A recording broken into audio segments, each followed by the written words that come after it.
नमस्कार दोस्तों, अंतर्ध्वनि में आप सबका स्वागत है। मैं हूं किरण शर्मा। आज की वीडियो में हम कार्तिक मास की महिमा के विषय में बात करेंगे। दोस्तों, हम सब जानते हैं व अक्सर सुनते भी हैं कि कार्तिक मास में स्नान दान आदि का पुण्य अन्य दिनों की अपेक्षा अधिक प्राप्त होता है। कभी सोचा है आपने ऐसा क्यों है? सबसे पहले मैं आपको बता दूं कि अन्य महीनों की तरह कार्तिक मास का नाम भी नक्षत्र पर आधारित है और वह नक्षत्र है कृतिका नक्षत्र। संख्या की दृष्टि से भी यह महीना हिंदू धर्म का 8वां महीना कहलाता है। कार्तिक का महत्व और महिमा हम एक छोटे से उदाहरण से अच्छे प्रकार से जान पाएंगे। एक बार की बात है, देवी सत्यभामा जो कि भगवान कृष्ण की 8 पटरानियों में से एक थी, उन्होंने भगवान से पूछा कि हे स्वामी, मैंने पूर्व जन्म में कौन सा दान, तप अथवा व्रत किया था जिससे मैं मृत्युलोक में जन्म लेकर भी आपकी अर्धांगिनी बनी। इस पर भगवान ने उन्हें बताया कि पूर्व जन्म में हरिद्वार में एक धर्मात्मा ब्राह्मण रहते थे जिनका नाम देव शर्मा था। वे वेदों के जानने वाले थे, अतिथियों की सेवा करने वाले थे और प्रतिदिन सूर्य की आराधना करते थे। उनके केवल एक पुत्री थी जिसका नाम था गुणवती।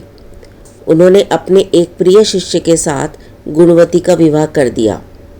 एक दिन वे दोनों गुरु शिष्य हवन के लिए वन में समिधा अर्थात लकड़ी लाने के लिए गए।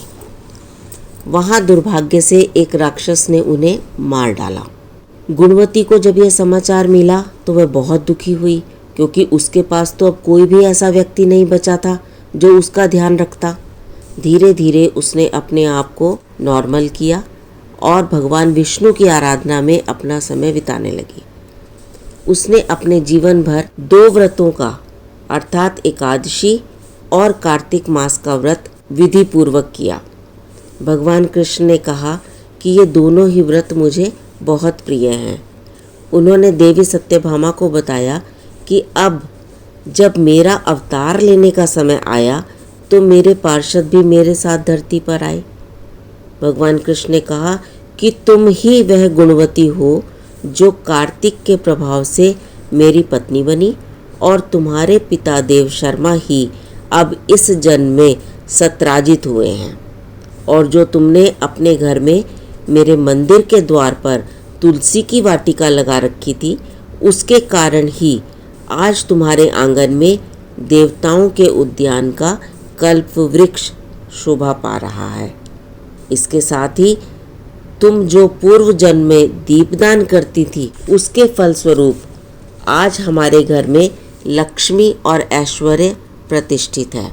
पद्म पुराण में भगवान शंकर ने भी कार्तिकेय जी को कार्तिक मास की महिमा बताते हुए कहा है, न कार्तिक समो मासा न देवः केशवात्परा न वेद सदृशम शास्त्रम न तीर्थम गंगयासम।